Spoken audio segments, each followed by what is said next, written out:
വർഷങ്ങൾക്ക് ശേഷം വേദ തിരിച്ചു വരികയാണ്. ആ സമയത്ത് വിക്രമിൻ്റെ ജയിൽവാസം കാലാവധി കഴിഞ്ഞ് വിക്രമും പുറത്തിറങ്ങുന്നുണ്ട്. അങ്ങനെ വിക്രം തൻ്റെ വീട്ടിലേക്ക് വരുമ്പോൾ അമ്മയില്ലാത്തതിൻ്റെ ഒരു വേദന മാത്രം അവൻ്റെ തങ്ങി നിന്നു. വേദ എവിടെയായിരിക്കും? ശ്രീജേച്ചിയുടെ ചോദ്യം കേട്ടപ്പോൾ വിക്രം പറയും, എനിക്കറിയില്ല. ഞാൻ ജയിലിൽ പോയ ദിവസം മുതൽ അവളെ ഓർത്ത് ഓരോ ദിവസവും തള്ളി നീക്കുക ശ്രീയെടുത്തി. അവളെക്കുറിച്ച് യാതൊരു വിവരവുമില്ല. അവളുടെ അച്ഛനും അവളെക്കുറിച്ച് യാതൊരു അറിവുമില്ല. അവളുടെ അച്ഛനൊക്കെ അന്വേഷിക്കുന്നുണ്ട്. ആ സമയത്ത് അവിടേക്ക് വന്ന നന്ദിനി പറയും, അവളെ നീ ജയിലോട്ട് പോയ അന്നങ്ങ് ഒളിച്ചോടി പോയതല്ലേ? എന്താ നന്ദിനി ഈ പറയുന്നത്? ഒളിച്ചോടിയതാ? അതും ഒരു ഒളിച്ചോട്ടമല്ലേ? എന്തായാലും ഇവൻ്റെ കൂടെ ജീവിച്ചിട്ട് കാര്യമില്ലെന്ന് അവൾക്ക് തോന്നിക്കാണും. അതുകൊണ്ടായിരിക്കാം വേദ അവിടെ നിന്ന് മാറുന്നത്. അല്ലെങ്കിൽ ഇവനിക്ക് വേണ്ടി വാദിച്ച് കേസിൽ വിജയിക്കേണ്ടവളാ, കൂടെ നിൽക്കേണ്ടവളാ. ആ സമയത്ത് അവൾ എന്തുകൊണ്ടാണ് മറഞ്ഞു നിന്നത്? അങ്ങനെയൊന്നും ആയിരിക്കില്ല. വേദക്ക് അവളുടേതായിട്ട് കാര്യങ്ങൾ ഉണ്ടാവുമെന്ന് ശ്രീയടുത്തി പറയുന്നുണ്ട്. അതെ, അവൾക്ക് അവളുടേതായ കാര്യങ്ങളുണ്ട് ശ്രീയടുത്തി. നന്ദിനി അടുത്തി പറയുന്ന പോലെയൊന്നുമല്ല. എന്തായാലും കണ്ടറിയാം. എനിക്ക് പറയാനുള്ളത്, അവൾക്കിപ്പോൾ മറ്റൊരു ഭർത്താവും കുഞ്ഞൊക്കെ ഉണ്ടാവുമെന്നാണ് എനിക്കൊരു തോന്നുന്നത്. നന്ദിയുടെ വാക്ക് കേട്ടതും ശ്രീജ അവളെ സൂക്ഷിച്ചു നോക്കുന്നുണ്ട്. ഒന്നും മിണ്ടാതിരിക്കും നന്ദിനി, എരുത്തിയിൽ എണ്ണ ഒഴിക്കാതെ. വിക്രം വന്ന് കയറിയതല്ലേ ഉള്ളൂ. അങ്ങനെ സുധാകരമാശി നല്ല ഉറക്കത്തിലായിരിക്കും. ആ സമയത്താണ് വിക്രം അദ്ദേഹത്തിൻ്റെ അടുത്തേക്ക് വരുന്നത്. വിക്രമിൻ്റെ എക്സ്പ്രഷനമേറ്റതും അദ്ദേഹം ഉറക്കത്തിൽ നിന്ന് എണീക്കാണ്. മോനെ, നീ വന്നോ? നിൻ്റെ അമ്മയായിരുന്നു മോനെ നിന്നെ ഏറ്റവും കൂടുതൽ കാണാൻ ആഗ്രഹിച്ചത്. നീയും വേദിയും ഒരുമിച്ചുണ്ടാവാമെന്നും നിന്നെയും വേദിയും ഓർത്ത് എന്നും നെഞ്ചു പൊട്ടിക്കരയിലായിരുന്നു അവളുടെ ഒരു കാര്യം. അവൾ അങ്ങനെയാ ഈ ലോകത്തു നിന്ന് പോയത്. അറിയാം, എൻ്റെ അമ്മ എന്നെ സ്നേഹിച്ചിടത്തോളം എനിക്ക് തിരിച്ചു കൊടുക്കാൻ പറ്റിയില്ലല്ലോ. വേദനയും വിഷമവും അല്ലാതെ അമ്മക്ക് ഇന്നേ വരെ ഞാൻ ഒന്നും കൊടുത്തിട്ടില്ല. അങ്ങനെ പറഞ്ഞുകൊണ്ട് വിക്രം വിഷമത്തോടെ അമ്മയുടെ ഫോട്ടോക്കരികിലേക്ക് വന്ന് കൈകൂപ്പി പ്രാർത്ഥിക്കാണ്. ഈ സമയം തരുണും മകളും അമ്മയും വേദയും എല്ലാവരും നാട്ടിലേക്ക് വരുന്നുണ്ട്. വേദ ആരും ആയിരിക്കില്ല. വേദ ഒരു കലക്ടറായി IAS ഒക്കെ എടുത്തിട്ടാണ് വേദ വരുന്നത്. പവർ മാസോട് കൂടെയാട്ടോ വരുന്നത്. അങ്ങനെ മോളെ, നമ്മൾ ഈ നാട്ടിലെത്തിയതല്ലേ, ആദ്യം നമുക്ക് മോളെയും കൊണ്ട് അമ്പലത്തിൽ പോയിട്ടൊന്ന് തൊഴയാം എന്ന് പറഞ്ഞുകൊണ്ട് തന്നെ തരുണിൻ്റെ അമ്മ അവരെല്ലാവരെയും കൂട്ടിയിട്ട് അമ്പലത്തിലേക്ക് വരുന്നുണ്ട്. ഈ സമയം നന്ദിനി ആണെങ്കിലോ അവിടേക്ക് വരികയാണ് കേട്ടോ. നന്ദിനി കണ്ട കാഴ്ച വിശ്വസിക്കാനാവുന്നില്ല. അവൾ ഈ തരുണിൻ്റെ അമ്മ ഒരാവശ്യത്തിനായിട്ട് ഇങ്ങനെ പൂജ കഴിപ്പിക്കാനുള്ള സാധനം വാങ്ങിക്കാനായിട്ട് ഒരു കടയിലേക്ക് അങ്ങ് മാറിയപ്പോഴാണ് വേദയും തരുണും മകളുടെ കൈയും പിടിച്ച് അവർ നടന്നു വരുന്നത്. നന്ദിനി കാഴ്ച കണ്ടതും നെട്ടിലൂടെ നോക്കുകയാണ്. ഭാര്യയും ഭർത്താവും കുഞ്ഞിൻ്റെ കൈ പിടിച്ച് നടന്നു വരുന്നത് പോലെയാണ് നന്ദിനിക്ക് തോന്നുന്നത്. അമ്പടി കേമി, നീ ഒളിച്ചോടിയത് ഇവൻ്റെ കൂടെ ആയിരുന്നല്ലേ? 5 വർഷങ്ങൾക്ക് ശേഷം അവളതാ കുഞ്ഞിൻ്റെ കൈ പിടിച്ച് വരുന്നു. എന്നാലും ഇവൾ ഇത്രക്കാരിയാണെന്ന് ഞാൻ കരുതിയില്ല. വിക്രമിനെ ജയിലിൽ പോയപ്പോൾ അവനെ വേണ്ടെന്ന് വെച്ച് മറ്റൊരുത്തനെ വിവാഹം കഴിച്ചല്ലേ? അത് കൊള്ളാലോ. എന്തായാലും നീ ഇത്തരത്തിലുള്ള ഒരു പെണ്ണാണെന്ന് ഞാൻ സ്വപ്നത്തിൽ പോലും വിചാരിച്ചില്ല. എന്തായാലും ഇത് ചൂടോടെ വീട്ടിൽ അറിയിക്കണം. അങ്ങനെ വേദയും തരുണും മോളെയും കൊണ്ട് അങ്ങ് അമ്പലനടയിലേക്ക് നടക്കുക, കൈകൂപ്പി പ്രാർത്ഥിക്കുന്നുണ്ട്. ആ ഒരു സമയത്ത് തന്നെ നന്ദിനി അവിടുന്ന് പോവാട്ടോ. അതിനുശേഷമാണ് തരുണിൻ്റെ അമ്മ അവർക്കരികിലേക്ക് വരുന്നത്. മോളെ, വഴിപാടിനുള്ള സാധനങ്ങളൊക്കെ വാങ്ങിയിട്ടുണ്ട്, ഇത് ഞാൻ പൂജാരിക്ക് കൊടുത്തിട്ട് വരാമേ എന്ന് പറഞ്ഞ് അവരവിടുന്ന് നീങ്ങാം. അങ്ങനെ നന്ദിനി ഓടിക്കതച്ച് വരുന്നത് കണ്ട് ശ്രീയെടുത്തി ചോദിക്കും, എന്താ നന്ദിനി, എന്ത് പറ്റിയത്? അത് പിന്നെ ഞാൻ പറഞ്ഞല്ലോ, വേദ നമ്മൾ വിചാരിക്കുന്ന പോലെയൊന്നുമല്ലെന്ന്. അവൾക്ക് ഈ കുടുംബത്തിനോട് കൂറും സ്നേഹമൊക്കെ ഉണ്ടെന്ന് പറഞ്ഞ് നിങ്ങളെല്ലാവരും തലയിൽ കയറ്റി വെക്കായിരുന്നില്ലേ? എന്നിട്ടിപ്പോൾ എന്തുണ്ടായി? അതിനിപ്പോൾ എന്താ ഉണ്ടായത്? വേദയെ നീ കണ്ടിരുന്നോ? ഇല്ലല്ലോ. വേദ എവിടെയാണെന്ന് പോലും ആർക്കറിയാം. അവളെ ഈ നാട്ടിൽ തന്നെയുണ്ട്. ഞാൻ എൻ്റെ 2 കണ്ണുകൊണ്ട് കണ്ടതാ. വേദ കണ്ടെന്നോ? ശ്രീയെടുത്തി പറഞ്ഞത് കേട്ട് വിശ്വനും അതുപോലെ സുധാകരമാഷും വിക്രമൊക്കെ അവൾക്കരികിലേക്ക് വരാം. അതേനെ, അവളിപ്പോൾ അമ്പലത്തിലുണ്ട്. ഞാൻ അമ്പലത്തിൽ നിന്ന് വരുന്ന വഴിയാ. അവൾ മാത്രമല്ല, അവളുടെ ഭർത്താവും അവളുടെ കൊച്ചും 3 പേരും കൂടെ അമ്പലത്തിൽ തൊഴാൻ വന്നിരിക്കുന്നു. ഇതെന്താ ഈ പറയുന്നത് എന്നറിയാതെ അന്തം വിട്ട് നിൽക്കുക.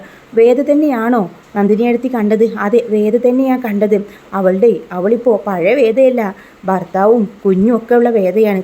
നന്ദിനിയെടുത്തി മറ്റാരെങ്കിലും കണ്ടിട്ടുണ്ടോ? വേദ ഒരിക്കലും അങ്ങനെ ചെയ്യില്ല. വിക്രം തറപ്പിച്ച് പറ, എടാ വിക്രമാദിത്യ, നിന്നെ അവൾക്ക് പറ്റിക്കാൻ പറ്റും, പക്ഷേ ഈ നന്ദിനിയെ അവൾക്ക് പറ്റിക്കാൻ പറ്റില്ല. ഞാൻ എൻ്റെ 2 കണ്ണുകൊണ്ട് കണ്ടതാണ് എന്ന് പറഞ്ഞ് നന്ദിനി അവളെ പറയുമ്പോൾ, മോനെ, അവൾ പറയുന്ന കാര്യമാക്കണ്ട, അതിൽ പകുതി മാത്രമേ സത്യം ഉണ്ടാവും. ചിലപ്പോൾ വേദയെ കണ്ടിട്ടുണ്ടാവും. അച്ഛാ, അത് വേദയാണെങ്കിൽ തീർച്ചയായും ഇങ്ങോട്ട് വരാതിരിക്കോ? അവൾക്ക് വരാതിരിക്കാം പല കാരണങ്ങളുണ്ടാവായിരിക്കാം. അവളെ ഇവിടുന്ന് മാറിയതിനും ഒരു കാരണം ഉണ്ടാവും. അതെനിക്കറിയാം അച്ഛാ. വിഷൻ വന്ന് വിക്രമിനോട് പറയും അത് വേദയായിരിക്കില്ല, അവൾ ഒരിക്കലും അങ്ങനെ ചെയ്യില്ല, അതെനിക്ക് ഉറപ്പുണ്ട്. നീ ജയിലിൽ പോയ സമയത്ത് അവൾ മറ്റൊരു വിവാഹം കഴിക്കുക, അത് നന്ദിനിയുടെ വിഷം നിറഞ്ഞ മനസ്സിന് മാത്രമേ അങ്ങനെ തോന്നൂ. വിശ്വട്ടാ, ഞാനത് വിശ്വസിച്ചിട്ടില്ല. കാരണം എനിക്കറിയാം വേദയെ, അവൾ ഒരിക്കലും അങ്ങനെ ചെയ്യില്ല, എനിക്കറിയാം. എന്നാൽ നന്ദി തറപ്പിച്ച് പറയാ അത് വേദയാണ്, വേദ മറ്റൊരുത്തനെ വിവാഹം കഴിച്ചെന്ന് പറയാ. അങ്ങനെ വിക്രമയാണെങ്കിലോ തൻ്റെ കൂട്ടുകാരൊക്കെ കാണുന്നുണ്ട്, വേദയെക്കുറിച്ച് യാതൊരു അറിവുമില്ല അവരൊക്കെ പറയുമ്പം.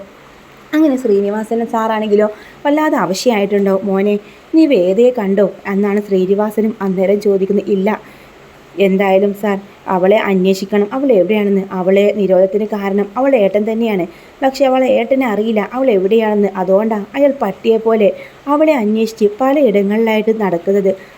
അതെനിക്ക് മനസ്സിലായി. അങ്ങനെ വിക്രം ഇറങ്ങി. പിന്നീട് വിക്രമിന് കാണാനുള്ളത് ശങ്കരനാരായണനായിരുന്നു. ശങ്കരനാരായണൻ അവനെ കണ്ടതും ചേർത്ത് പിടിക്കാണ്. നീ പുറത്തിറങ്ങിയില്ലേ, നീ പുറത്തിറങ്ങിയ ദിവസമെങ്കിലും വേദ വരുമെന്ന് ഒരു പ്രതീക്ഷയുണ്ടായിരുന്നു. അവൾ വരും, എനിക്കറിയാം. അവൾ എവിടെയാണെങ്കിലും തൻ്റെയുള്ള പെണ്ണാണ് അവൾ, അവൾക്കൊരു പോറൽ പോലും ഏൽക്കില്ല. ആ ഒരു ധൈര്യം എനിക്കുണ്ട് മോനെ. അവൾ പോവാൻ സമയം എന്നോടൊരു കാര്യം പറഞ്ഞിട്ടുണ്ട്. അവൾ ഗർഭിണിയാണ്, അത് നീ അറിയാമായിരുന്നോ? ആ സത്യം അറിഞ്ഞതും വിക്രമാകെ നെട്ടലോടെ നോക്കുക. ഇല്ല, നിൻ്റെ കുഞ്ഞിനെ രക്ഷിക്കാനാണ് ഇവിടെ നിന്ന് മാറി നിന്നത്. ഇതൊരിക്കലും ഞാൻ വിശ്വസിക്കില്ല, അങ്ങനെ ആയിരിക്കില്ല. അവളുടെ സ്വന്തം സഹോദരന് അവളെ കുഞ്ഞിനെയും അവളെയും നശിപ്പിക്കുമെന്ന് കരുതിക്കൊണ്ട് തന്നെയാണ് അവൾ ഇവിടുന്ന് മാറിയതെന്ന കാര്യം പറയുന്നുണ്ട് ജഡ്ജി സാറ്. ആ സമയത്തൊന്നും നമ്മുടെ വിക്രം അത് വിശ്വസിക്കാനാവുന്നില്ല. അങ്ങനെയാണെങ്കിൽ വേദ എന്തുകൊണ്ട് എന്നിൽ നിന്ന് മറച്ചു വെച്ചു? വിക്രമിന് വല്ലാത്ത ടെൻഷനായി. വേദ എവിടെയാണ്? ഇനി ഗർഭിണിയായിരുന്നെങ്കിൽ തന്നെ ആ കുഞ്ഞ് പ്രസവിച്ച് കാണുമില്ലേ? എൻ്റെ കുഞ്ഞും വേദയും എവിടെയാണ്? അവളിപ്പോൾ ജീവിച്ചിരിപ്പുണ്ടോ എന്നൊരു പല ചിന്തകളും വിക്രമിൻ്റെ മനസ്സിലോട്ട് വരാം. അതിലുപരി വേദയെയും കുഞ്ഞിനെയും കണ്ടെന്ന് നന്ദിനിയെടുത്തി പറഞ്ഞു അവരുടെ കൂടെ മറ്റൊരു പുരുഷനുണ്ടെന്ന്. വേദ വിവാഹം കഴിച്ചെന്നൊക്കെ ഓർത്തിട്ടാണ് അന്ന് രാത്രി വിക്രം കിടന്നുറങ്ങുന്നത്. അന്ന് വിക്രമിൻ്റെ മനസ്സ് ഒരു സ്വപ്നം വരെയാണ്. ഒരു അമ്പലനടയിൽ വെച്ച് വേദയും തരുണും പരസ്പരം മാല അണിക്കുകയും വിവാഹം കഴിക്കുകയും ചെയ്യുന്നത്. അവരുടെ കൂടെ ഒരു പെൺകുട്ടിയുണ്ട്. അത് എൻ്റെ കുഞ്ഞല്ലേ മോളെ എന്ന് വിളിച്ചുകൊണ്ട് വിക്രം ഇങ്ങനെ നിൽക്കുന്നതൊക്കെ അവൻ സ്വപ്നം കാണാം. അമ്മേ എന്ന് വിളിച്ച് അവൻ പെട്ടെന്ന് നെട്ടി ഉണരുന്നുണ്ട്. അപ്പോൾ ശ്രീയടുത്തി വിക്രമിൻ്റെ ശബ്ദം കേട്ട് അവിടേക്ക് വരുന്നുണ്ട്. എന്താ വിക്രം, എന്താ നീ സ്വപ്നം കണ്ടോ? വേദ ആ നന്ദിനി എന്തെങ്കിലും പറഞ്ഞ് കരുതി അതും ചിന്തിച്ചുകൊണ്ട് കിടന്നിട്ടല്ലേ വേദയെ സ്വപ്നം കണ്ടത്? നന്ദിനി അടുത്തി, എൻ്റെ വേദ അവൾ വേറെ വിവാഹം കഴിച്ചു കാണുമോ? നിനക്ക് വട്ടുണ്ടോ? നന്ദിനിയുടെ നാക്കിന് എല്ലില്ലെന്ന് കരുതി അവളങ്ങനെ പല കാര്യങ്ങളും പറയും. പക്ഷേ മനസ്സിൽ വല്ലാതൊരു ഭീതി. എത്രയും പെട്ടെന്ന് അവൾ ഈ നാട്ടിലുണ്ടെങ്കിൽ എൻ്റെ അടുക്കിലേക്ക് വരും. നീ ജയിലിൽ നിന്ന് ഇറങ്ങിയത് അവൾക്കെന്ന് അറിയാം.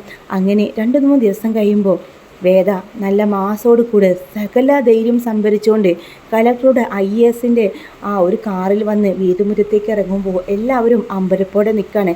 അപ്പോൾ അവളുടെ കയ്യിൽ കുഞ്ഞൊന്നും ഉണ്ടാവില്ല, തരുണിൻ്റെ അമ്മേൻ്റെ കയ്യിലായിരിക്കും. ആദ്യമേ ഈ കാര്യം എല്ലാവരെയും അറിയിക്കാൻ വയ്യ. കുഞ്ഞ് സുരക്ഷിതമായിരിക്കണം, അവൾക്കൊരു ആപത്തും വരുത്താൻ പാടില്ല. ശ്രീകാന്തിൻ്റെ ചെവിയിലെത്തിയാൽ കുഞ്ഞിനത് ആപത്താണല്ലോ. അതുകൊണ്ട് തന്നെ വേദ വരുമ്പോൾ ആദ്യം കുഞ്ഞിനെ കാണിക്കുന്നില്ല. എന്നാൽ തൻ്റെ മകളെ അവൾ കാണിച്ചു കൊടുക്കും. സ്വന്തം അച്ഛൻ ശങ്കരനാരായണന് കാണിച്ചു കൊടുക്കുന്നുണ്ട്. ആ കുഞ്ഞ് ഇപ്പോഴും തരുൺ തൻ്റെ അച്ഛനാണെന്ന് കരുതി തരുണിനെയാണ് കേട്ടോ അച്ഛ എന്ന് വിളിക്കുന്നത്.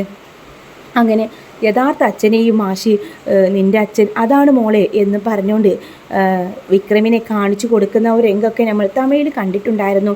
അതുപോലെ ഇതിലും വരുമെന്ന് പ്രതീക്ഷിക്കുന്നു. അപ്പം നിങ്ങൾക്ക് വീഡിയോ ഇഷ്ടം ലൈക്ക് ചെയ്യാനും ചാനൽ സബ്സ്ക്രൈബ് ചെയ്ത് സപ്പോർട്ട് ചെയ്യാനും മറക്കല്ലേ.